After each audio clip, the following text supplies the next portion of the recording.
अंतर सांस्कृतिक एवं अंतर सांस्कृतिक संप्रेषण भाग 2 में आप सभी का एक बार फिर से स्वागत है। जैसा कि मैंने चर्चा की, अंतर सांस्कृतिक एवं अंतर सांस्कृतिक संप्रेषण को हमने 3 भागों में बांटा है, जिसके पहले सत्र में हम चर्चा कर चुके हैं और दूसरा सत्र है जिसके चर्चा के महत्वपूर्ण बिंदु रहेंगे अंतर सांस्कृतिक संप्रेषण से अभिप्राय, अंतर सांस्कृतिक संप्रेषण में आने वाली बाधाएं, अनुवाद में अंतर सांस्कृतिक संप्रेषण का महत्व और उपयोगिता। इस मॉड्यूल को देखने के बाद आप जान सकेंगे कि अंतर सांस्कृतिक संप्रेषण से क्या अभिप्राय है, अंतर सांस्कृतिक संप्रेषण में किस प्रकार की बाधाएं आती हैं, ये बाधाएं अंतर सांस्कृतिक संप्रेषण को किस प्रकार प्रभावित करती हैं तथा अनुवाद में अंतर सांस्कृतिक संप्रेषण का महत्व एवं उपयोगिता क्या है। अंतर सांस्कृतिक संप्रेषण और अंतर सांस्कृतिक संप्रेषण विषय को हमने 3 मॉड्यूल में विभाजित किया है, जिसके पहले सत्र में हमने चर्चा की थी अंतर सांस्कृतिक संप्रेषण यानी इंट्रा कल्चरल कम्युनिकेशन, अंतर सांस्कृतिक संप्रेषण में आने वाली बाधाएं और अनुवाद में अंतर सांस्कृतिक संप्रेषण का महत्व और उपयोगिता। इस दूसरे सत्र में हम चर्चा करने जा रहे हैं अंतर सांस्कृतिक संप्रेषण यानी inter cultural communication, inter cultural communication में आने वाली बाधाएं और अनुवाद और इंटर कल्चरल कम्युनिकेशन यानी अंतर सांस्कृतिक संप्रेषण। पिछले सत्र में हमने जाना अंतर सांस्कृतिक संप्रेषण किसे कहते हैं और इस सत्र में हम चर्चा करने जा रहे हैं अंतर सांस्कृतिक संप्रेषण किसे कहा जाता है। मनुष्य अपने जैसे स्वभाव वाले व्यक्तियों के ही साथ रहने को इच्छुक होते हैं, क्योंकि वे चीज़ों को एक ही प्रकार से करते हैं, उनके संस्कार एक जैसे होते हैं तथा वे एक जैसे नियमों के तहत कार्य करते हैं। जब हम अपने जैसे लोगों के साथ होते हैं तब हम जो कुछ भी करते हैं वह हमारा व्यवहारिक ज्ञान ही लगता है। फिर भी कभी कभार कार्य या अध्ययन या साहस की संभावना हमें अपने सुविधा क्षेत्र से बाहर ले जाती है। ऐसा होने पर हमें महसूस होता है कि मानवीय व्यवहार की जिन चीज़ों को हम तथ्य रूप में मान लेते थे वे हर किसी के लिए समान ही हैं। ये बहुत कठिन तथा चौंकाने वाला अनुभव हो सकता है। इसी कारण सांस्कृतिक आघात शब्द प्रयोग अस्तित्व में आया, जिसे हम अंग्रेजी में कल्चरल शॉक कहते हैं। इस सत्र में हम ये विश्लेषित करने का प्रयास करेंगे कि हम कैसे प्रतिक्रियाएं करते हैं। संस्कृति के बारे में हम जो हमारा संस्कृति और संप्रेषण वाला जो सत्र थे उनमें हमने चर्चा की थी, लेकिन एक बार फिर से हम चर्चा करेंगे कि संस्कृति किसे कहते हैं और अंतर सांस्कृतिक संप्रेषण में जब हम संस्कृति कहते हैं तो उसका अर्थ क्या होता है। जैसा कि अभी हमने यहाँ चर्चा की कि मनुष्य अपने जैसे स्वभाव वाले व्यक्तियों के बीच में रहना पसंद करते हैं और अपने एक तय दायरों में ही जन्म के साथ एक लंबे समय तक वे रहते हैं और उन्हें वही सब कुछ सही या एक तरीके से कहा जाए कि उन्हें वही उसका व्यवहारिक ज्ञान लगता है। यानी या जब हम किसी एक संस्कृति तक ही सीमित होते हैं और ये लंबे समय तक चलता है, यदि हम या तो हम किसी कारण से जैसे कहा कि पढ़ने के लिए, अध्ययन के लिए या घूमने फिरने के लिए या किसी अन्य कारण से, या कई बार ऐसा होता है कि माता पिता के ट्रांसफ़र के साथ आप अपने एक तरह से जो आपकी जो तय दायरा होता है जिसमें आप लंबे समय से रह रहे थे उसमें एक तरह का परिवर्तन आता है और आप नई जगह जाते हो, नए लोगों से मिलते हैं, नई संस्कृति से मिलते हैं और आप तब महसूस करते हैं कि किस प्रकार सांस्कृतिक विभिन्नता जैसा एक का अस्तित्व है। ये कहा जाए कि हम जिसे व्यवहारिक ज्ञान मानते थे या जिसे हम एक तरह से अपना सीमित जानकारी के आधार पर मानते थे कि सब कुछ यही है, उससे हमारा एक तरह से हमें एक आघात लगता है जिसे हम सांस्कृतिक आघात कह सकते हैं और हम महसूस करते हैं कि बाहर भी दुनिया उससे बहुत बड़ी है। एक कविता मेरे जहन में आती है जो बहुत बचपन में पढ़ी थी और उसे संदर्भ में याद किया जाए तो एक सभी ने सुनी होगी, पढ़ी होगी। सबसे पहले मेरे घर का अंडे जैसा था आकार, तब मैं यही समझती थी बस इतना सा ही है संसार। फिर मेरा घर बना घोंसला सूखे तिनकों से तैयार, तब मैं यही समझती थी बस इतना सा ही है संसार। तो जब इसी कविता को जब हम आगे देखते हैं तो किस प्रकार मनुष्य या जिस क्रिया के बारे में यहाँ बात की जा रही है, किस प्रकार वे एक सीमित दायरे में जब तक वे रहती है या रहते हैं ऐसे समाज के लोग, तब हमें ऐसा लगता है कि यही एक सच है, यही एक दुनिया है। लेकिन जब हम उस दुनिया से बाहर निकल के जब वो चिड़िया पंख पसार कर खुले आसमान में निकल जाती है तब उसे महसूस होता है कि दुनिया बहुत बड़ी है, बहुत सारी विविधताएं हैं, सांस्कृतिक विविधताएं हैं, धार्मिक, जातिगत या कहा जाए कि हमारे विश्वासों को लेकर या हमारी भाषाओं को लेकर कितनी विविधता है, कितना एक तरह से सांस्कृतिक रूप से हम कितने अलग हैं या जिस सीमा को हम अभी तक जानते थे वह उतना ही नहीं है, दुनिया बहुत बड़ी है। तो इस तरीके से हम देखते हैं कि जो सांस्कृतिक आघात जिसका कि यहाँ जिक्र किया जा रहा है, जब हम किसी नई संस्कृति से मिलते हैं और जो हमारे दिमाग में या हमारे एक तरह से हमारे पूरे चिंतन व्यवस्था में जो हमारा सोचने का जो खास तरीका या एक पैटर्न जो निर्मित हो जाता है, जब हम उससे बाहर किसी चीज़ के बारे में देखते हैं, चाहे वह धर्म के बारे में हो, चाहे वह हमारी रहन सहन के बारे में हो, चाहे रिश्तों के संबंधों के बारे में हो, चाहे स्त्री पुरुष संबंधों के बारे में हो, चाहे पारिवारिक संबंधों के संदर्भ में हो, विभिन्न संदर्भों में जब हम देखते हैं, जब हम बाहर निकलते हैं, तो हम जब अपनी मान्यताओं से हटकर जब कोई चीज़ देखते हैं, तो हमें अक्सर इस तरह का कल्चरल शॉक या सांस्कृतिक आघात, जिसका यहाँ जिक्र किया जा रहा है, वे देखने को मिलता है। और आप अपनी जड़ता से बाहर जब निकलते हैं तो आप इस तरह के परिवर्तनों से रूबरू होते हैं। संस्कृति और इसकी विशेषताएं। संस्कृति विशेष व्यक्तियों के पारस्परिक मूल्यों एवं आस्थाओं से निर्मित होती है, इसलिए अक्सर इसकी चर्चा, विश्लेषण या आलोचना नहीं की जाती। एक तरह से जिस तरह हमने कहा कि आस्था के विषय में जब किसी चीज़ पर हमारी आस्था निर्मित होती है, तब उस आस्था पर हम कोई चर्चा, विश्लेषण या आलोचना नहीं करते, क्योंकि हम उसे तर्क से परे मानते हैं। उसी तरीके से जो हमारी संस्कृति है, जिसमें हमारा जन्म हुआ, जिस संस्कृति से हमने आँख खोलते ही जिससे हमारा संपर्क हुआ और लंबे समय तक उस संस्कृति का प्रभाव हम पर देखने को मिला, तो हम उसके बारे में उसका विश्लेषण या आलोचना नहीं करते। उसे एक तरह से हम सत्य मान लेते हैं और उसे हम मान के चलते यही हमारा व्यवहारिक सत्य है, यही सब कुछ है, और उस पर कोई तर्क नहीं करते। और एक वर्ग विशेष में से व्यवहारिक ज्ञान भी मान लिया जाता है। परिणाम स्वरूप किसी समुदाय द्वारा अपने व्यवहार, आस्थाओं या जीवन शैली को स्वाभाविक बताने के लिए संस्कृति को तथ्य रूप में भी माना जा सकता है। लोगों के एक समूह के लिए मानना संभव है कि जैसे वे व्यवहार करते हैं वही सही है और सबके लिए उचित है। तो हमारा जो व्यवहार करने का तरीका है, जब हम इस तरह की किसी सांस्कृतिक आघात की स्थिति में होते हैं या किसी सांस्कृतिक विभिन्नता जब हमें जिससे हमारा जब सामना होता है, तो हम अपने आप को सही साबित करने के लिए जो तर्क देते हैं, वो तर्क क्या होता है? वो एक तरह से हमारी आस्था ही है, जिसका कि निर्माण हमारे लंबे समय उस भाषा या संस्कृति के साथ बिताने के कारण होता है। तो जिसे हम तथ्य के रूप में यहाँ स्थापित करें, वह भी एक तरह से आस्था है। और कहते हैं कि ये गलत है, फलां संस्कृति में होने वाली किसी हरकत को या फलां संस्कृति में किसी खास तरह के व्यवहार को हम एक तरह से नकार देते हैं और ये कहते हैं कि ये गलत है, क्योंकि हमारी संस्कृति में तो ऐसा नहीं होता, हमारी संस्कृति के हिसाब से तो ये ठीक है। तो जिसको हम ठीक कह रहे हैं वो हमारे एक तरह की आस्था है, क्योंकि हमने उसी तरीके से जीना सीखा या उसी तरीके से हमने व्यवहार करना सीखा। संस्कृतियों में एक आंतरिक तार्किकता एवं संसक्तता होती है, अतः उनकी एक अपनी मान्यता होती है। संस्कृतियों के बीच संप्रेषण को बढ़ाने के लिए संप्रेषण को सामाजिक तौर पर निर्मित यथार्थता के रूप में समझना आवश्यक है। यदि हम ये समझ सकते हैं तो हम ये भी समझ सकते हैं कि अलग अलग लोगों की संप्रेषण विधि अलग अलग होती है, उनके रीति रिवाज, उनकी आस्थाएं, उनके संस्कार अलग अलग होते हैं। हालांकि ये सभी हमारे संप्रेषण या आस्थाओं से विरोधाभासी या असहमत हो सकते हैं, पर इसका अर्थ ये नहीं है कि दूसरी संस्कृति हीन या गलत है। इस तरह का व्यवहार हम स्वयं भी जाने अनजाने और हमारे आसपास के लोग, अधिकतर लोग जब हम अपनी खास तरह की एक तरह से कहा जाए कि गौरव, एक तरह खास तरह का गर्व का अनुभव हमें होता है अपनी संस्कृति से जुड़े होने के कारण। यदि मान लीजिए आप किसी एक भाषा भाषी या एक खास संस्कृति या एक खास राज्य विशेष से संबंध रखते हैं, तो उस राज्य विशेष की या उस भाषा की या उस संस्कृति की जो कुछ विशेषताएं हैं जिससे कि आपका निर्माण हुआ है, जिससे कि आपकी एक अस्मिता या आपकी एक पहचान तय हुई है, हमें वो लगने लगता है कि वही सबसे उत्तम है, वही सबसे बढ़िया है। और हम अक्सर चाहे अनचाहे बहस करते वक्त, बात करते वक्त जब दूसरे को गलत कहते हैं या दूसरे को अतार्किक कहते हैं, किसी सांस्कृतिक आधार पर जब किसी को हम अपने से निम्नतर मानते हैं, छोटा मानते हैं या एक तरह से हम उसको अलग तरीके से देखते हैं, तो उसका कारण ये होता है जो हमारे दिमाग में अपनी संस्कृति को लेकर जो पूर्वाग्रह निर्मित हो गए हैं, उसी का प्रभाव है कि हम मुक्त होकर या तटस्थ होकर उस चीज़ पर विचार नहीं कर पाते हैं। संस्कृति की कुछ प्रधान विशेषताएं हैं। संस्कृति जीवन के स्वीकृत अनुमानों को प्रतिबिंबित करती है, यानी जिन चीज़ों को हम सत्य मान लेते हैं उसी का एक तरह से प्रतिबिंबन हमें संस्कृति में देखने को मिलता है। संस्कृति इतनी मूलभूत है कि अधिकतर व्यक्ति इसकी चर्चा या विश्लेषण नहीं कर सकते या नहीं करते। संस्कृति तब स्पष्ट होती है जब कोई व्यक्ति किसी दूसरे देश के व्यक्ति से मिलता है या मिलती है जो उनके अपने सांस्कृतिक परिवेश से अलग होता है। या दूसरा देश या दूसरी भाषा, दूसरा समाज भी कह सकते हैं कि जब हम खास तौर पर अपने समाज, अपने खास एक जो सीमाएं थी हमारी, जब उससे बाहर हम निकलते हैं और एक अन्य संस्कृति से हमारा सामना होता है, तब हमें एहसास होता है कि हम सांस्कृतिक रूप से एक दूसरे से कितने भिन्न हैं। अपनी संस्कृति के बारे में भी हम तभी जब बेहतर रूप से जान पाते हैं जब हमारे सामने एक दूसरी संस्कृति होती है।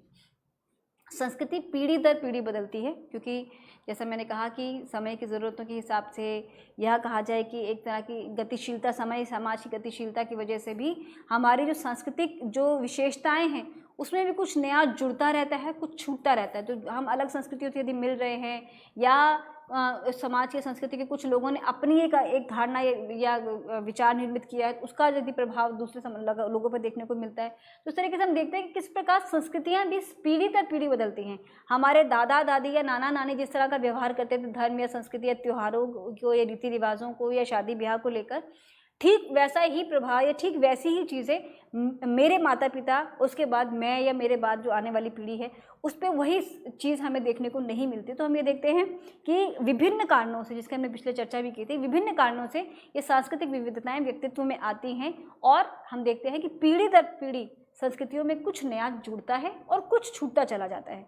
सांस्कृतिक मूल्य पीढ़ी दर पीढ़ी चलते रहते हैं और बदलते रहते हैं। सांस्कृतिक प्रतिमानों का टूटना या उल्लंघन भावनात्मक प्रभाव डालता है। सांस्कृतिक विषमताओं का सामान्यीकरण आसान है, यद्यपि ये उतना लाभदायक नहीं है। उदाहरण के रूप में अगर बात करें कि एक भारतीय अमेरिकी या चीनी व्यक्ति एक भारतीय अमेरिकी या चीनी के तौर पर ही संप्रेषित करना सीखते हैं। हमारा जन्म, अगर हम भारतीय हैं और हमारा जन्म भारत में हुआ है, या हम अपने देश जिस भाषा भाषी के जिस समाज के हैं, जहाँ के हैं, वहीं पे यदि हमारा पालन पोषण या हमारा रहन सहन या हमारा एक तरह से विकास हुआ है, तो उस संस्कृति का प्रभाव हमारे व्यक्तित्व पर देखने को मिलेगा। लेकिन इसका दूसरा उदाहरण हम ये देख सकते हैं, यदि हम भारतीय हैं, मूल रूप से यदि हम भारतीय हैं और हमारा जन्म किसी अन्य देश में हुआ है, तो उस देश की संस्कृति का प्रभाव भी हम पर दिखाई देगा। दोनों संस्कृति का प्रभाव दिखाई देगा, क्योंकि जो हमारे माता पिता हैं उनकी लाई गई अपनी संस्कृति, और जिस नई संस्कृति में वो आरोपित हो गए या जिस नई संस्कृति में वे जी रहे हैं, जिसका प्रभाव उनके पूरे कामकाज पर, उनके रहन सहन पर, उनके जीवन पर, उनकी कार्यशैली पर नजर आ रहा है, उसका प्रभाव भी हमारे व्यक्तित्व पर उसका प्रभाव भी हम पर पड़ेगा। तो यदि हम किसी एक संस्कृति में जन्म लेते हैं, उसी संस्कृति में हमारा पालन पोषण होता है, तो हमारा रहन सहन, हमारा बोलचाल, उसका संस्कृति का जो प्रभाव है हमारे पूरे व्यक्तित्व पर नजर आता है। उनका व्यवहार एक खास अर्थ को प्रतिपादित करता है, क्योंकि ये अर्जित किया हुआ तथा पारस्परिक होता है। दूसरे शब्दों में कहा जाए, ये सांस्कृतिक व्यवहार है। इसलिए लोगों का व्यवहार एक दूसरे के साथ, उनका संपर्क, उनकी भाषा, उनकी जीवन शैली तथा अमौखिक व्यवहार सभी संस्कृति के द्वारा निर्धारित होते हैं। क्योंकि संस्कृतियाँ एक दूसरे से अलग होती हैं, इसलिए दुनिया को अलग प्रकार से देखने के नज़रिए के कारण संप्रेषण के माध्यम और व्यवहार भी निश्चित रूप से अलग अलग होते हैं। अतः अंतर सांस्कृतिक संप्रेषण ऐसे लोगों के बीच संप्रेषण है जिनका सांस्कृतिक बोध एवं प्रतीक तंत्र इतना पृथक और स्पष्ट हो कि उनके संप्रेषण को परिवर्तित तथा भिन्न बना सके। किसी संदेश का अर्थ तब बदल जाता है जब यह किसी एक संस्कृति के व्यक्ति द्वारा कोडीकृत हो गया तथा विभिन्न संस्कृति का कोई व्यक्ति उसे अपने सामाजिक सांस्कृतिक पृष्ठभूमि के संदर्भ में विकोडीकरण करे। जब हम कोडीकरण या विकोडीकरण की बात करते हैं, जिसे हम इंग्लिश में codification and decoding and recording कहते हैं, कोई पाठ, किसी पाठ को लेकर, या मान लीजिए कोई विचार जिसका निर्माण किसी भाषा के माध्यम से हुआ या किसी एक विधा के माध्यम से हुआ, और वही विचार जब किसी दूसरी संस्कृति में पहुंचता है अनुवाद के माध्यम से या किसी अन्य माध्यम से, तो जब वह दूसरी संस्कृति में पहुंचता है तो दूसरी संस्कृति के लोग जब उसी पाठ को या उसी विचार को अपनी संस्कृति की ज़रूरत के हिसाब से जब उसे डिकोड करते हैं और फिर रिकॉर्ड करते हैं, तो एक तरह का हमें देखता है कि किस तरीके से हुए, जब उसने ट्रैवल किया उस विचार ने, तो कैसे उसमें एक परिवर्तन आया। कुछ मामलों में किसी कथ्य का अर्थ भाषा में विपरीत किसी अन्य प्रकार से भी विश्लेषित हो सकता है। सांस्कृतिक भिन्नताएं हमारे विभिन्न अनुभवों से उत्पन्न होती हैं, जो इस बात से निर्धारित होती है कि हम दूसरी संस्कृतियों के लोगों से किस प्रकार संपर्क करते हैं। लोग दुनिया को किस नज़रिए से देखते हैं, उनके संस्कार तथा आस्थाएं क्या हैं, इन्हें समझकर हमें बेहतर तरीके से समझ सकते हैं कि वे क्या कहना चाहते हैं तथा इससे हम अंतर सांस्कृतिक गलतफहमियों से बच सकते हैं।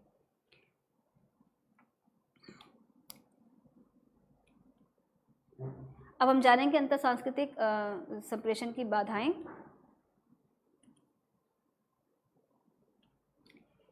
जैसे मैंने कहा कि अंतर सांस्कृतिक संप्रेषण है, जिसे हम इंटरकल्चरल कम्युनिकेशन कहते हैं, उसमें अक्सर जो बाधाएं हैं वो यही कि जब हम दो विभिन्न संस्कृतियों के लोग या दो विभिन्न संस्कृतियों के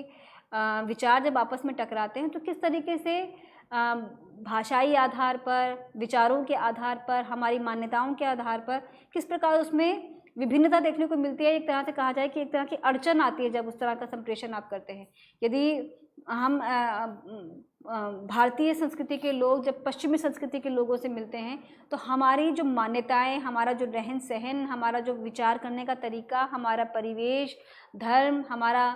आस्था, हमारा दर्शन आदि बहुत सारे ऐसे तत्व हैं जिसने हमें हमारे निर्माण में महत्वपूर्ण भूमिका निभाई है। और उसी तरह के पूरे व्यक्तित्व को लेकर जब हम एक नई संस्कृति में प्रवेश करते हैं या एक नई संस्कृति के लोगों से मिलते हैं या एक नई संस्कृति के लोगों से हमारा आमना सामना होता है तो किस प्रकार की सांस्कृतिक बाधाएं हैं जो हमें एक तरह से कम्युनिकेट करने से कहीं ना कहीं रोकती हैं, उसकी हम चर्चा करेंगे। सबसे पहले बात करने जा रहे हैं संस्कृति निष्ठता यानी संस्कृति की केंद्रीयता। संस्कृति निष्ठता का अर्थ है अपने स्वयं की संस्कृति की केंद्रीयता में विश्वास। इसी कारण दूसरी संस्कृति को भी अपनी संस्कृति के मानदंडों द्वारा आंका जाता है। बेनेट ने संस्कृति निष्ठता को निम्न प्रकार से परिभाषित किया है: अपनी संस्कृति को दुनिया की सभी सच्चाइयों का केंद्र मानना। अब ये स्वाभाविक है कि हम जिस समुदाय में पले बड़े हैं उसी के संस्कार हम में होंगे। जिन तरीकों से हम दूसरे लोगों के साथ रहते और व्यवहार करते हैं, इन्हीं चीज़ों पर हम विश्वास करते हैं और उन्हें ही सही मान लेते हैं। परंतु किसी दूसरे समाज के संस्कार होना बुरा या हीन नहीं है। ये समझना आवश्यक है कि हम जिन लोगों से संपर्क कर रहे हैं उनका किसी कार्य को करने का ढंग हमारे ढंग से अलग हो सकता है। जैसा कि मैंने कहा कि यदि हम शिक्षित नहीं हैं या हम परिवर्तनशील नहीं है या हम अपने अंदर विभिन्न संस्कृतियों को लेकर यदि हम हमारा भाव या हमारी जो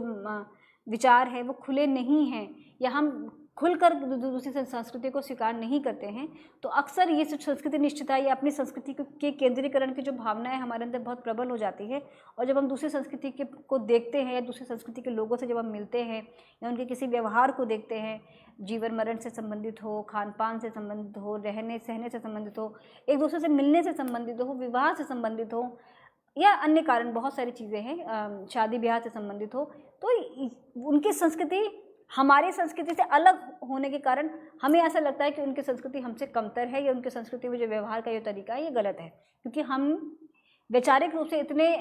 खुले हुए नहीं है कि दूसरी संस्कृति की जो विविधता है उसको ये स्वीकारें और ये माने कि जो संस्कृति की जो निर्मित होती है वो एक किसी खास कारणों से होती है। और ठीक उसी तरीके से जब किसी दूसरी संस्कृति की जो निर्मित हुई है तो उनके भी कुछ अपने भौगोलिक, सामाजिक, राजनीतिक, धार्मिक, आर्थिक कारण हो सकते हैं जिनके कारण वह संस्कृति उस तरीके से उसका विकास हुआ। तो हम इस तरह के टकराव में अक्सर अपनी संस्कृति को उच्चतर मानते हैं, परंतु दुर्भाग्यवश हम केवल अपनी संस्कृति की केंद्रिता की ओर प्रवृत्त होते हैं जो दूसरी संस्कृति को समझने में बाधक हो सकता है। बेनेट ने संस्कृति निष्ठता के विभिन्न चरणों को समझाने के लिए एक प्रारूप तैयार किया है जिसके वे 3 चरण गिनवाते हैं। पहला है प्रतिवाद, दूसरा है रक्षा और तीसरा है न्यूनीकरण। प्रतिवाद यानी जब हम ये मानना ही नहीं चाहे कि हमारी संस्कृति से बेहतर भी कोई संस्कृति है या हमारी संस्कृति से अलग भी कुछ संस्कृति हो सकती है। रक्षा जब हम अपनी संस्कृति को कहें कि बेहतर घोषित करने का या बेहतर प्रमाणित करने का प्रयास करें और अपनी संस्कृति को एक तरह से हम प्रोटेक्ट करने की कोशिश करें। और न्यूनीकरण जब हम मान लें कि इसमें लोग अपनी संस्कृति की असमानताओं को उनकी संस्कृतियों की समानता में छिपाने का प्रयास करते हैं। संपूर्ण मानवता में बसी सार्वभौमिक विशेषताओं की कल्पना करना न्यूनीकरण का एक भाग है। यानी संपूर्ण मानवता में बसी सार्वभौमिक विशेषताओं की कल्पना करना एक तरह से ये मानना कि हम सभी संस्कृतियों को जानते हैं। ये कहा जाए कि जो 3 महत्वपूर्ण बिंदु की यहाँ चर्चा कर रहे हैं बेनेट ने, जिसका एक प्रारूप की जिसकी चर्चा की, इसमें पहला प्रतिवाद, ये मानना कि हमारी संस्कृति से बेहतर कुछ है ही नहीं। रक्षा में जिसमें हम अपनी संस्कृति को महान साबित करने की कोशिश करें। और तीसरा न्यूनीकरण जिसमें हमने कहा कि सभी संस्कृतियों को एक सार्वभौमिक विशेषताओं की, सभी संस्कृति की सार्वभौमिक विशेषताओं की कल्पना करके हम उससे रिड्यूस करें या हम ये मानें कि हम सब कुछ जानते हैं या बेहतर तरीके से हम उस पर बात कर सकते हैं। तो ये एक तरह की खास तरह की जो हमारी अपनी संस्कृति को लेकर या एक तरह की जो जड़ता है या कहा एक तरह की जो हमारी अपनी संस्कृति को लेकर जो हमारी खास तरह की जड़ता है या अपनी संस्कृति को ज़्यादा उच्च कोटि का मानने का या उच्चतर मानने की जो हमारी खास प्रवृत्ति है, उसके तहत इस तरह की चीज़ें आती हैं। जब हम दूसरी संस्कृति के बारे में विचार करते वक्त हम न्यूट्रल या तटस्थ नहीं हो पाते और उसके बारे में जब भी हम चर्चा करते हैं तो अपनी संस्कृति को उच्च रख के दूसरी संस्कृति को एक अदर की तरह या अन्य की तरह देखते हुए उस पर हम चर्चा करते हैं। रूढ़ियाँ, अंतर सांस्कृतिक सम्प्रेषण में जो आने वाली बाधाएं हैं उसमें जो हम एक अन्य तत्व जिसकी हम बात करने जा रहे हैं वे है रूढ़ियाँ। रूढ़ियाँ हम जानते हैं किस तरीके से हमारे एक खास विचार का तरीका या किसी चीज़ को लेकर हम जो एक खास तरह का विचार अपने दिमाग में निर्मित कर ले, उन्हें हम रूढ़ियाँ कहते हैं। रूढ़ियाँ भी अंतर सांस्कृतिक संप्रेषण में बाधाएं खड़ी करती हैं। समूवर और पोर्टर ने रूढ़ियों को परिभाषित किया है पूर्व निर्धारित मान्यताओं, विचारों तथा रवैयों के आधार पर किसी व्यक्ति या समुदाय के प्रति कोई धारणा, बोध या विश्वास। जैसा हम ये कहते हैं कि स्त्रियाँ ऐसा नहीं कर सकती, औरतों के तो बस की ऐसा करना नहीं है, सारे आदमी तो ऐसे ही होते हैं, या फलां धर्म के लोगों में तो ये खराबी देखने को मिलती ही है, या फलां जाति तो ऐसी ही होती है। तो एक तरह की ये जो खास तरह का जो हमारा एक सोचने का तरीका या एक तरह खास मान्यता, जिस पर हम तार्किक रूप से विश्वास न करके या विचार न करके हम एक तय मान्यता बना लेते हैं, उसे हम रूढ़ियों के संदर्भ में समझ सकते हैं। या धर्म को लेकर हमारी अपनी कुछ रूढ़ियाँ होती हैं, परंपराओं को लेकर हमारी अपनी कुछ रूढ़ियाँ होती हैं, हमारे व्यवहार को लेकर हमारी कुछ रूढ़ियाँ होती हैं कि कोई काम करने का जो तरीका एक खास रूढ़िगत तरीके से हम उसे किए जा रहे हैं। तो जब उसके सामने, जब उसी काम को करने की जब एक अन्य तकनीक या अन्य तरीका जब हमारे सामने आता है, तो हमारे सामने एक संप्रेषण की बाधा के रूप में होता है, क्योंकि हमारा मानना है कि जो हमारा तरीका है वही उचित है। रूढ़ियाँ अचानक नहीं बनती, परंतु वो संस्कृति के द्वारा समय के साथ साथ विकसित होती हैं। ये हमारे आसपास की घट रही घटनाओं को निर्धारित और संरक्षित सूचनाओं के अंशों एवं टुकड़ों से मिलकर बनती हैं। रूढ़ियाँ सकारात्मक भी हो सकती हैं और नकारात्मक भी। वे हमें दुनिया के लोगों या घटनाओं को समझने तथा विश्लेषित करने में मदद करती हैं। रूढ़ियाँ अक्सर समस्यात्मक होती हैं क्योंकि वे ऐसे विचार या दृष्टिकोण हैं जो ज़रूरत से ज़्यादा सरलीकृत, सामान्यकृत तथा बढ़ा चढ़ाकर कहे गए होते हैं। किसी चीज़ को लेकर हम जनरलाइज कर लें, हम माने कि हमने कुछ खास लोगों को देखा, हम किसी जाति या किसी धर्म का की यदि बात करें कि हमने उनके खास लोगों कुछ लोगों को, मुट्ठी भर लोगों को हमने खास तरह का व्यवहार करते हुए देखा, और उस व्यवहार के आधार पर हमने ये नहीं कहा कि जो 10 लोग हैं ये खराब है। हमने उनकी धर्म या उनकी जाति या उनके समुदाय या उनकी जो अपनी एक सांस्कृतिक पहचान है उसको हमने केंद्रित कर लिया, उसको लेके एक तरह से हमने अपना सामान्यकृत एक विचार तय किया, जिसे हम जनरलाइज करना कहते हैं कि फला लोग तो ऐसे ही होते हैं। जैसे कहा जा रहा है कि अमेरिकी ऐसे होते हैं, जापानीज लोग तो ऐसे ही होते, सभी लोग सब जापानीज ऐसे होते हैं, या भारतीय ऐसे होते हैं, ये फला धर्म के लोग ऐसे होते हैं, या किसी कहा जाता है अक्सर कि किसी एक जाति या किसी एक कम्युनिटी या किसी एक समुदाय को लेकर कहा जाता है ये लोग लड़ाके होते हैं, ये लोग बहुत भोले होते हैं, ये लोग तो बहुत शिक्षित होते हैं, इनका तो विचार करने का तरीका बहुत व्यवहारिक होता है। तो ये कुछ भी ऐसा नहीं होता कि फला जाति या फला समुदाय के लोग सभी एक जैसे होते हैं। वो एक तरह से उनको, जिसे हमने पढ़ा न्यूनीकरण, हम एक तरह से रिड्यूस कर देते हैं या एक तरह से हम उसे जनरलाइज कर देते हैं कि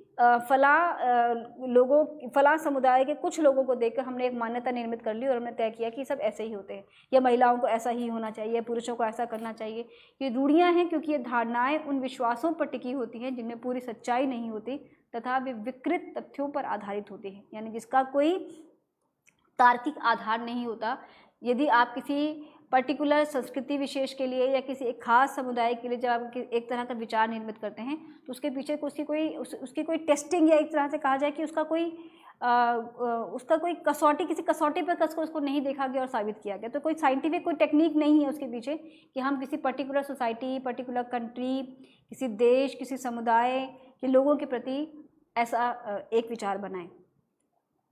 पूर्वाग्रह भी या तो सकारात्मक हो सकते हैं या फिर नकारात्मक। यद्यपि इसकी सामान्य परिभाषा है किसी दूसरे व्यक्ति या समुदाय के प्रति अनुचित, पक्षपातपूर्ण तथा कट्टर धारणा केवल इसलिए कि वे किसी खास नस्ल, धर्म, जाति, राष्ट्र या समुदाय के हैं। उदाहरण के लिए कोई व्यक्ति ये सोच सकता है कि मैं नहीं चाहता कि किसी समुदाय या राष्ट्र का कोई व्यक्ति मेरे पड़ोस में रहे, तो ये एक पूर्वाग्रह है। हम मान लेते हैं कि अगर हम दिल्ली की बात करेंगे तो हम कहेंगे दिल्ली में तो ऐसे लोग होते हैं, दिल्ली तो ऐसे लोगों की है, या किसी एक खास शहर या किसी एक खास जाति या किसी खास धर्म, किसी एक खास समुदाय, किसी एक नस्ल, किसी एक पर्टिकुलर कम्युनिटी को लेके एक खास विचार निर्मित कर लेना, उसके बारे में एक पूर्वाग्रह तय कर लेना। और जैसा कि कहा जा रहा है कि अक्सर वह अनुचित या पक्षपातपूर्ण होता है क्योंकि आप उसमें स्वतंत्र होकर उस पर विचार नहीं कर रहे हैं। आप किसी एक व्यक्ति से मिले जो खराब था या खराब थी, और उसी समुदाय के जब आप अन्य लोगों से जब आप संपर्क में आते हैं तो पहले ही एक पूर्वाग्रह निर्मित कर लेते हैं कि फला जाति या फला नस्ल के लोग या फला समुदाय के लोग इस खास व्यवहार के होते हैं। तो ये पूर्वाग्रह है जो हमें अंतर सांस्कृतिक संप्रेषण में उस तरह का खुला मंच नहीं प्रदान कर पाता जहां हम खुलकर दूसरी संस्कृति या दूसरे समुदायों के बारे में जानें या उनके बारे में अपनी एक निष्पक्ष राय निर्मित करें। पूर्वग्रह कई प्रकार के हो सकते हैं, उन्हें कभी कभार ढूंढ निकालना काफ़ी मुश्किल होता है, तो कभी वे काफ़ी स्पष्ट होते हैं। किसी धर्म, जाति व समुदाय के प्रति किसी प्रकार का पूर्वग्रह पालना इसका एक उदाहरण हो सकता है। अगला बिंदु है भाषा। भाषा भी अंतर सांस्कृतिक संप्रेषण की प्रमुख बाधाओं में से एक है, परंतु ये संभवतः सबसे मूलभूत नहीं है। जिन व्यक्तियों की भाषा एक समान नहीं होती या जिनकी दूसरी भाषा पर पकड़ नहीं होती, उन्हें संप्रेषण में काफ़ी कठिनाइयाँ हो सकती हैं। जिन व्यक्तियों की भाषा एक नहीं होती, उनके बीच गलतफहमियाँ भी पैदा हो सकती हैं। हालांकि केवल समभाषी होने से ही लोग एक दूसरे को समझ जाएं, ये आवश्यक नहीं है। अभी हमने उदाहरण के रूप में, इससे पहले जब हमने अंतर सांस्कृतिक संप्रेषण की बात की थी, तो हमने देखा था कि समभाषी या सम संस्कृति से होने के कारण से ही उनके बीच में वैचारिक या मान्यतागत जो विविधताएँ हैं या जो टकराव है वह नहीं होगा, ऐसा नहीं है, क्योंकि हम एक संस्कृति या एक भाषी के होने के बावजूद भी हमें संप्रेषण के आधार पर हमें बहुत ये कहा जाए कि विचारों के आधार पर या चिंतन के आधार पर हमें बहुत सारी विभिन्नताएं देखने को मिल सकती हैं। तो एक भाषाभाषी, अगर हम दो विभिन्न भाषाभाषी लोग हैं और हम दूसरी भाषा को यदि नहीं जानते, तो इसका मतलब ये नहीं है कि संप्रेषण नहीं होने का कारण केवल भाषा है। तो भाषा भी एक कारण है, लेकिन उसके अलावा भी जो अन्य कारण जिसकी हमने बात की अंतर सांस्कृतिक संप्रेषण की बाधाओं के संदर्भ में, तो उन सभी को समझने की ज़रूरत है। यहाँ तक कि एक ही भाषा को बोलने वाले व्यक्ति भी प्रयुक्त शब्दों का अर्थ कभी कभार नहीं समझ सकते। यहाँ तक कि दो संस्कृतियों की भाषा समान होने पर भी वे हमेशा एक दूसरे को नहीं समझ सकते। शाब्दिक, मुहावरेगत, भावात्मक, धारणात्मक समतुल्यता ढूंढना अंतर सांस्कृतिक संप्रेषण की मुख्य चुनौतियाँ हैं। इनसे सामना तब होता है जब हम दो भाषाओं के बीच सांस्कृतिक संप्रेषण को सरल बनाने के लिए एक भाषा से दूसरी भाषा में अनुवाद करते हैं। तो ये समझा जाना आवश्यक है कि जब हम अंतर सांस्कृतिक संप्रेषण करते हैं, और अंतर सांस्कृतिक संप्रेषण खासतौर पर जिसे हम ट्रांसलेशन के संदर्भ में यदि हम उसको समझें, अनुवाद में अंतर सांस्कृतिक या अंतर भाषिक संप्रेषण ही सबसे महत्वपूर्ण अनुवाद माना जाता है, जिसके अंतर्गत हम दो भाषाओं के बीच अनुवाद कर रहे होते हैं। और साहित्यिक या सांस्कृतिक पाठ के संदर्भ में कहा जाए तो जब हम दो विभिन्न संस्कृतियों के पाठों का आपस में अनुवाद के माध्यम से, जिनमें हम एक तरह से एक संपर्क स्थापित कर रहे होते हैं, तो जो सबसे बड़ी चुनौती उसमें यही है कि भाषागत आधार पर जो विभिन्नताएँ हैं, उसके साथ साथ, क्योंकि हमने कहा कि भाषा की विविधता, तो बहुत संभव है कि आप अनुवाद के माध्यम से, या जैसा कि नायडा कहते हैं कि हम निकटतम समतुल्य के माध्यम से हम उसके पर्याय तक हो सकता है पहुंच जाए। लेकिन जो सांस्कृतिक विविधता है, जो ज़्यादा बड़ी समस्या है, जिस कारण कि हम उससे अपनी भाषा या अपनी संस्कृति के किसी शब्द या किसी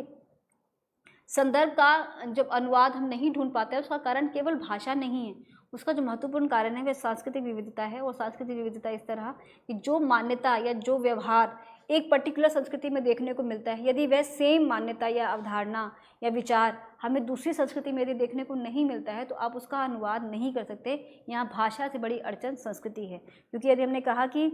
शादी ब्याह को लेकर जो भारत में या भारत की किसी एक संस्कृति में जो अपने खास नियम हैं, जो खास शब्द हैं, जो खास व्यवहार हैं, जो खास मान्यताएं हैं, यदि वे मान लीजिए मराठी समाज संस्कृति की जो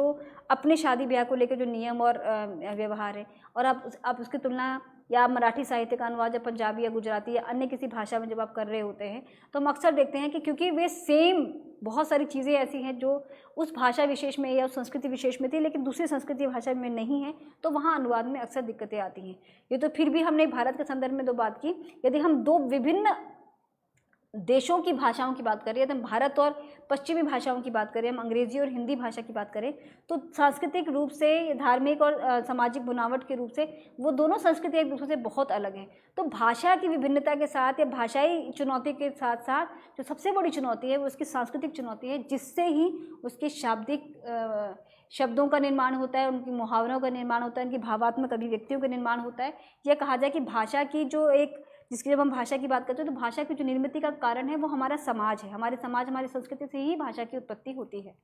अमौखिक संप्रेषण, भाषा रहित संप्रेषण अमौखिक संप्रेषण कहलाता है। हम देखते हैं कि जैसे हमने अंतर सांस्कृतिक संप्रेषण में कहा कि अमौखिक संप्रेषण तो एक ही संस्कृति में भी अलग अलग देखने को मिल सकता है, लेकिन जब हम दो विभिन्न बिल्कुल अलग संस्कृतियों की जब हम बात करें, तो बहुत सारी चीज़ें ऐसी हैं जो अमौखिक संप्रेषण के तहत हम कहें तो उसका जो मीनिंग है वो बिल्कुल अलग अलग हो जाता है। जैसे कि एक उदाहरण के रूप में कहा जाए तो थाईलैंड में सर पर हाथ रखना या किसी को सर पर हाथ रखकर बात करना उचित नहीं माना जाता, क्योंकि माना जाता है कि सर में ईश्वर का निवास होता है और उस पर आप हाथ नहीं रख सकते हैं। ठीक उसी तरीके से हम अन्य देशों में या भारत में यदि हम बात करें तो सर पर हाथ रख के आशीर्वाद देने को बहुत ही सम्मानजनक या बहुत ही अच्छा या पवित्र माना जाता है। उसी तरीके से हम कई बार देखते हैं कि जब हमें मानते हैं कि जब बच्चे ने माँ ने कुछ कहा और बच्चे ने चुपचाप सुन लिया मौन, तो यहाँ मौन का अर्थ स्वीकृति, मौन ही स्वीकृति है। देखिए कई बार मौन का अर्थ आपकी बात को काटना भी हो सकता है या आपकी बात से अपने आप को अलग दिखाना भी हो सकता है। तो किस प्रकार से जो हमारे अमौखिक संप्रेषण के जो तरीके हैं, जो हमारे शारीरिक संकेत हैं, हमारी शारीरिक मुद्राएं हैं, हमारे नेत्रों का संचालन करने का तरीका है, हमारे चेहरे के भाव हैं, हमारा हाथ उठा के इशारा करना, हमारे कंधे उचकाना, चुप हो जाना, आंखों से इशारा करना या हाथ मिलाकर अभिवादन करना, हमारे यहाँ नमस्कार को या प्रणाम को सबसे सम्मानजनक तरीके से हाथ मिलाना या माना जाता है। लेकिन बहुत सारे देशों में ऐसा है जहाँ हाथ मिलाकर या कई बार हाफ हग या फुल हग करके आप एक दूसरे का स्वागत करते हैं, एक दूसरे से मिलते हैं। यदि हमने जैसे कहा कि पश्चिम में हम देखते हैं कि गाल के पास चुंबन करके या चूम कर हम एक दूसरे का स्वागत करते हैं, एक दूसरे को विश करते हैं। लेकिन हम उसे भारतीय संस्कृति में देखते हैं तो वो उतना सम्मानजनक नहीं माना जाता। तो ये जो शारीरिक संकेत हैं, हमारे जो शारीरिक मुद्राएं हैं, जो हमारे अमौखिक संप्रेषण के जो माध्यम है, इनका जो अभिव्यक्ति है, इनकी जो व्याख्या है, ये जो इनको लेके जो अर्थ है, तो अलग अलग संस्कृतियों में अलग अलग हो सकता है। तो जब किसी ने कोई एक खास इशारा किया तो उस खास इशारे का किसी एक संस्कृति में कुछ और अर्थ हो सकता है, दूसरी संस्कृति में उसका अर्थ बिल्कुल विभिन्न हो सकता है। तो इस चीज़ को समझते हुए ही हमें संप्रेषण को समझना होगा कि किस प्रकार संप्रेषण सही होगा, किस प्रकार से संप्रेषण यदि हम उन दोनों संस्कृतियों के विभिन्न मौखिक संप्रेषण के विभिन्न तरीकों को नहीं जानते हैं तो हमें हो सकता है कि हम उसकी व्याख्या गलत कर दें। तो इस तरीके से इन सब चीज़ों को देखा जाना ज़रूरी है। और जब हम अंतर सांस्कृतिक संप्रेषण की बात करते हैं, खासतौर पर जब हम अनुवाद के संदर्भ में इसकी बात करते हैं, तो अंतर सांस्कृतिक संप्रेषण का जो सबसे महत्वपूर्ण ज़रिया है वो अनुवाद है। अनुवाद के माध्यम से ही हम विभिन्न संस्कृतियों के लोगों को जान पाते हैं, विभिन्न संस्कृतियों के साहित्य को जान पाते हैं, विभिन्न संस्कृतियों के क्षेत्र में होने वाले विकास को या सांस्कृतिक, धार्मिक, वैज्ञानिक, तकनीकी, प्रौद्योगिकी विकास को हम जान पाते हैं। तो इन सब में हम अनुवाद एक महत्वपूर्ण कड़ी का काम करता है। आज हम दुनिया भर के साहित्य को पढ़ते हैं, विश्व भर की अच्छा ज्ञान से हम अपने आप को समृद्ध करने की कोशिश करते हैं, तो वो सबके पीछे अनुवाद एक महत्वपूर्ण कड़ी है जो ये काम करता है। अनुवाद अंतर सांस्कृतिक संप्रेषण का एक महत्वपूर्ण साधन है। ये ध्यान देने योग्य बात है कि अनुवाद प्रक्रिया में केवल शब्दों का अनुवाद नहीं होता, बल्कि सामाजिक सांस्कृतिक संदर्भों का भी अंतरण करना होता है। जब हम किसी अन्य संस्कृति की भाषा को अपनी भाषा में अनुदित करते हैं तो उस भाषा के तथ्य को सटीक रूप में अंतरित करने के लिए उस संस्कृति को समझना अनिवार्य हो जाता है। इसलिए अन्य संस्कृति की शब्दावली, उनके मुहावरे, भावनात्मक एवं धारणागत समतुल्य को जानना आवश्यक हो जाता है। और हम जैसा कि हम जानते हैं कि जो भाषाएं हैं वे आइसोलेटेड समाज में निर्मित नहीं होती, वो अलग से किसी प्रयोगशाला में उनका निर्माण नहीं होता है। भाषाएं हमारे समाज, हमारी संस्कृति, हमारे अपनी मान्यताओं से निर्मित होती है। तो किसी भाषा को आप तभी जान सकते हैं जब आप उसकी संस्कृति को जानते हैं, और तभी आप उस भाषा में जो प्रयोग हैं, जैसे मुहावरे हैं, जो भावनात्मक अभिव्यक्तियाँ हैं, शब्दावली है, वाक्य हैं, लोकोक्तियाँ हैं, कविता है, गीत है, लोकगीत हैं, कथाएं हैं, इन सबको आप तभी बेहतर समझ सकते हैं जब आप उस संस्कृति को भी समझते हो। तो केवल एक भाषा को जान लेने से हम उस पाठ का अनुवाद नहीं कर सकते, इसलिए आवश्यक है कि भाषा के साथ साथ उस संस्कृति को भी बेहतर रूप से आप समझें, तभी आप उसका बेहतर अनुवाद कर सकते हैं। विलक्ष्य भाषा में शारीरिक संकेतों तथा शारीरिक हाव भाव के समतुल्य ढूंढने जितना ही आवश्यक है। वर्तमान भूमंडलीकृत समाज में अनुवाद की आवश्यकता और अधिक बढ़ गई है। विभिन्न संस्कृतियों के बीच संवाद स्थापित करने के उद्देश्य से अंतर सांस्कृतिक संप्रेषण का महत्व और अधिक हो जाता है। अंतर सांस्कृतिक संप्रेषण में आने वाली बाधाओं को ध्यान में रखकर ही अनुवाद करने का प्रयास किया जाना आवश्यक है। सांस्कृतिक, भाषाई आदि विभिन्न आधारों पर भिन्नताओं को रेखांकित करके ही बेहतर अनुवाद संभव है। लक्ष्य भाषा तथा स्रोत भाषा की संस्कृति तथा भाषा से परिचित होने के अलावा दोनों भाषाओं को बिना पूर्वग्रह के तथा रूढ़िवादी हुए बिना समझने की ज़रूरत है। ये बहुत महत्वपूर्ण है। जैसे कि हमने बात की कि अंतर सांस्कृतिक संप्रेषण की जो सबसे बड़ी बाधा है वह यही है कि जब हम किसी नई संस्कृति से जब मिलते हैं या किसी नई संस्कृति से जब हमारा सामना होता है तो अपनी संस्कृति को लेकर या अपनी संस्कृति को लेकर जो हमारा भीतर एक केंद्रीकरण का भाव होता है या आपकी संस्कृति को लेकर एक उच्चतर हम उसको श्रेष्ठतर मानने का जो भाव हमारे भीतर होता है, वही हमें दूसरी संस्कृति से संप्रेषण करने में सबसे बड़ी बाधा के रूप में खड़ा होता है। तो जब भी हम अंतर सांस्कृतिक संप्रेषण की बात करें, जब भी हम किसी नई संस्कृति से जुड़ने की कोशिश करें, तो ये बहुत ज़रूरी है कि हम अपनी संस्कृति और एक नई संस्कृति दोनों को तटस्थ होकर, निष्पक्ष होकर देखें, और जब हम उनमें तुलना भी करें तो उनके विभिन्न जो कारण हैं, विभिन्न कारक हैं जिनकी वजह से उस पर्टिकुलर संस्कृति में एक खास तरह की चीज़ें, खास तरह की मान्यताएं या आस्थाएं निर्मित हुई, तो उसके पीछे के जो विभिन्न कारण हैं उनका भी हम अध्ययन करें। तो इन सभी को आप सही रूप से तभी समझ सकते हैं जब इन सब का विस्तृत अध्ययन हो, निष्पक्ष अध्ययन हो, तटस्थ अध्ययन हो, और अनुवाद करते समय दोनों भाषाएं या दोनों संस्कृतियां एक भाषिक और सांस्कृतिक इकाई के रूप में आपके समक्ष हो, ना कि मेरी अपनी संस्कृति और पराई संस्कृति। इस तरीके से हम बेहतर अनुवाद कर सकते हैं।